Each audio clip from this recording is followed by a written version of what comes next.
UK Bangla সংবাদে স্বাগত জানাচ্ছি। আমি আকমাম হোসাইন। প্রথমে জানিয়ে দিচ্ছি প্রধান শিরোনামগুলো। নতুন ই-ভিসা সিস্টেমে ত্রুটিতে যুক্তরাজ্যে ভ্রমণে ভোগান্তি। টিউলিপের এমপি পদ থেকে পদত্যাগের দাবিতে কনজারভেটিভ পার্টির আন্দোলন।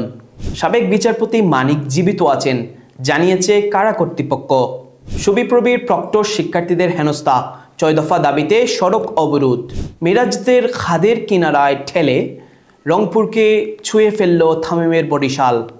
এবং দেশের সর্বনিম্ন তাপমাত্রা সিলেটের যে স্থানে। এতক্ষণ শুনছিলেন সংবাদ শিরোনাম, এবারে জানিয়ে দিচ্ছি বিস্তারিত। নতুন ই-ভিসা সিস্টেমে ত্রুটিতে যুক্তরাজ্যে ভ্রমণে ভোগান্তি। যুক্তরাজ্যে ই-ভিসা সিস্টেম চালু করার পর থেকে ভ্রমণকারীদের জন্য সমস্যার সৃষ্টি হয়েছে।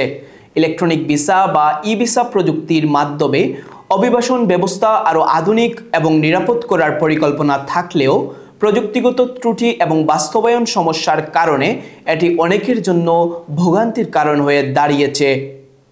নতুন সিস্টেমের অধীনে শারীরিক পরিচয়পত্রের পরিবর্তে একটি শেয়ার কোড ব্যবহার করে অভিবাসন প্রমাণ করতে হয়। এই পরিবর্তনের উদ্দেশ্য ছিল শারীরিক নথির উপর নির্ভরশীলতা কমানো এবং ডিজিটালাইজেশনের মাধ্যমে অভিবাসন প্রক্রিয়া আরও দ্রুত ও সহজ করা।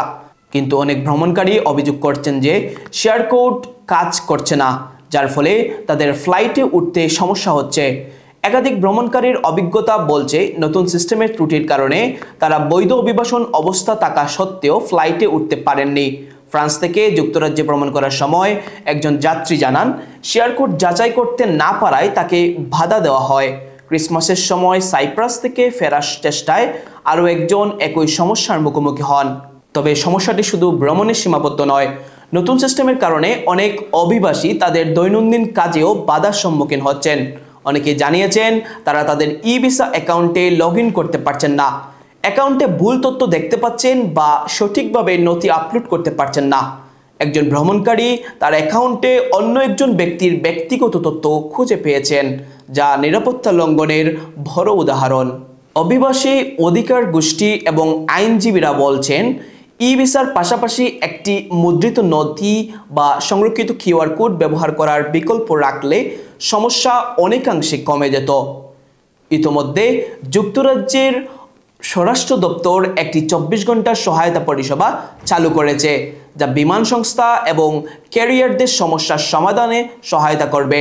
তবুও অনেক অভিবাসীর জন্য এই ত্রুটিপূর্ণ সিস্টেম দ্রুত মেরামত না হলে তাদের জীবনযাত্রা আরও জটিল হয়ে পড়বে।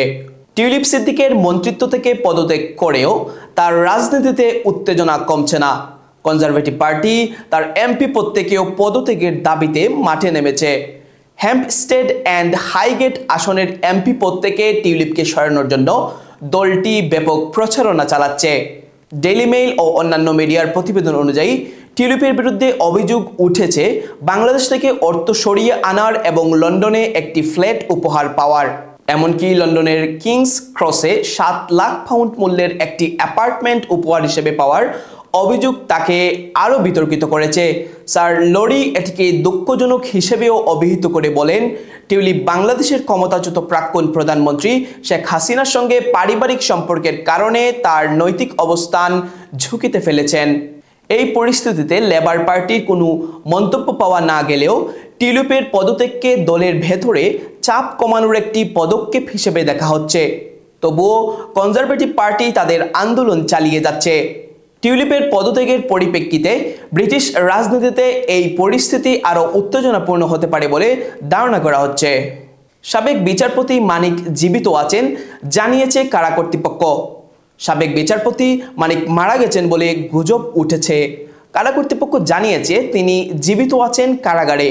সুপ্রিম কোর্টের আপিল বিভাগের সাবেক বিচারপতি AHM শামসুদ্দিন চৌধুরী মানিককে গত বছর ২৪ আগস্ট বিকেলে সিলেটের চিফ জুডিশিয়াল ম্যাজিস্ট্রেট আদালত তাকে কারাগারে পাঠান।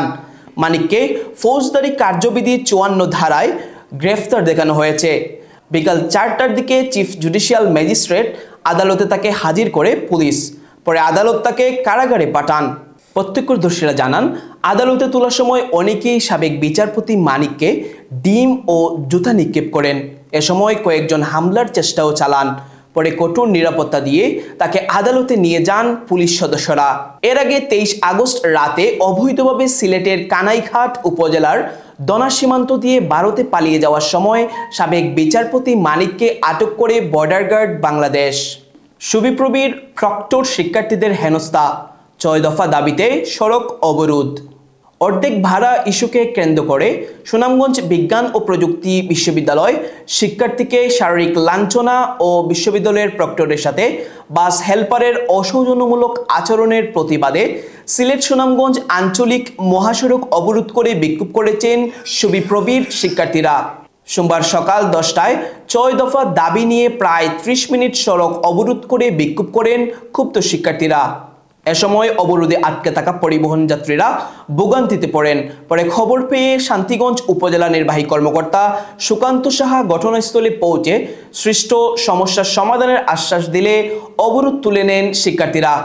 পরে সুনামগঞ্জ জেলা পরিবহন শ্রমিক ইউনিয়নের সাধারণ সম্পাদক নুরুল হক ও মালিক পরিবহনের দায়িত্বশীল মিজানুর রহমান শিক্ষার্থীদের দাবি মেনে নিয়ে প্রয়োজনীয় পদক্ষেপ গ্রহণের আশ্বাস দিলে পরিবেশ শান্ত হয়। অবরোধ তুলে নেওয়ার পর শিক্ষার্থীদের নিয়ে শিক্ষার্থীদের সাথে মতবিনিময় করেন উপজেলা নির্বাহী অফিসার সুকান্ত সাহা।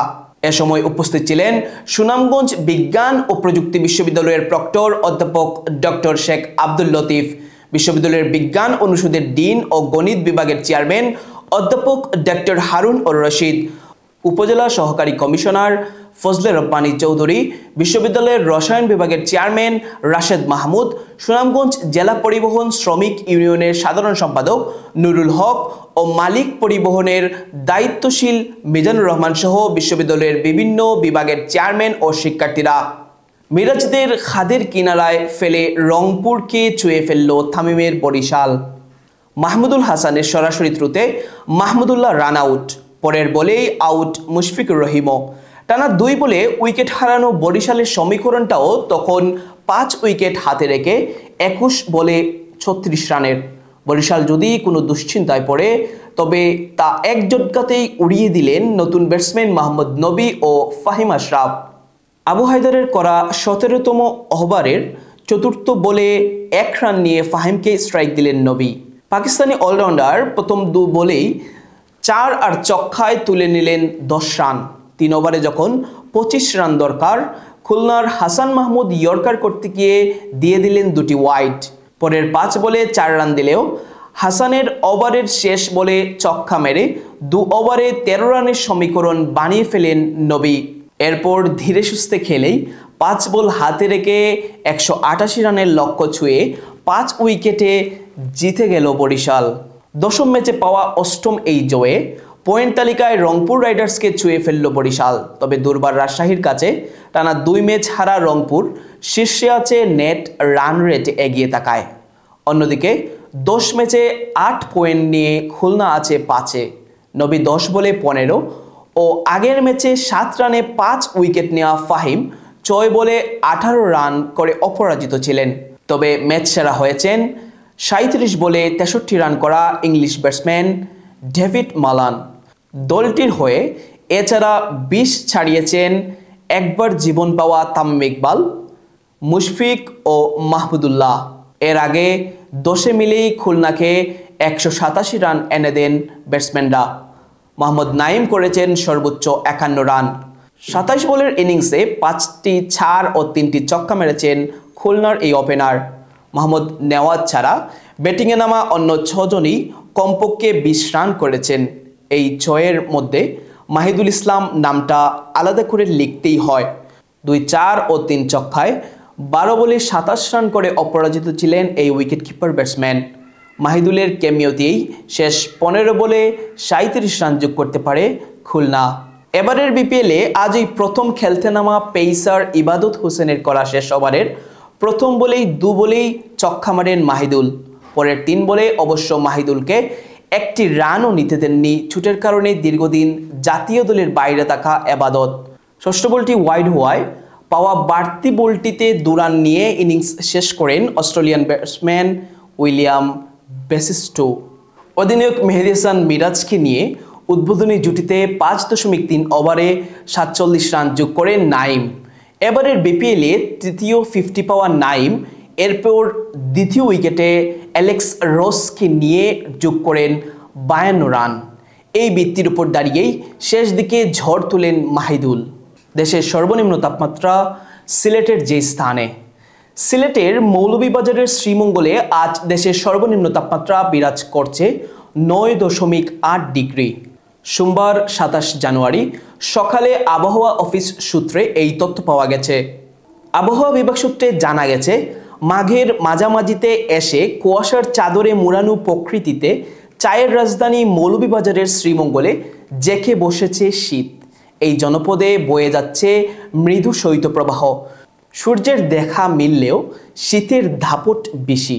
শ্রীমঙ্গল আবহাওয়া পর্যবেক্ষণ কেন্দ্রের সিনিয়র সহকারী আনিসুর রহমান বলেন, শ্রীমঙ্গলের তাপমাত্রা আজ 9.8 ডিগ্রি সেলসিয়াস রেকর্ড করা হয়েছে। আগামী কয়েকদিন এভাবে তাপমাত্রা ওঠানামা করবে। এতক্ষণ সাথে থাকার জন্য ধন্যবাদ। আল্লাহ হাফেজ।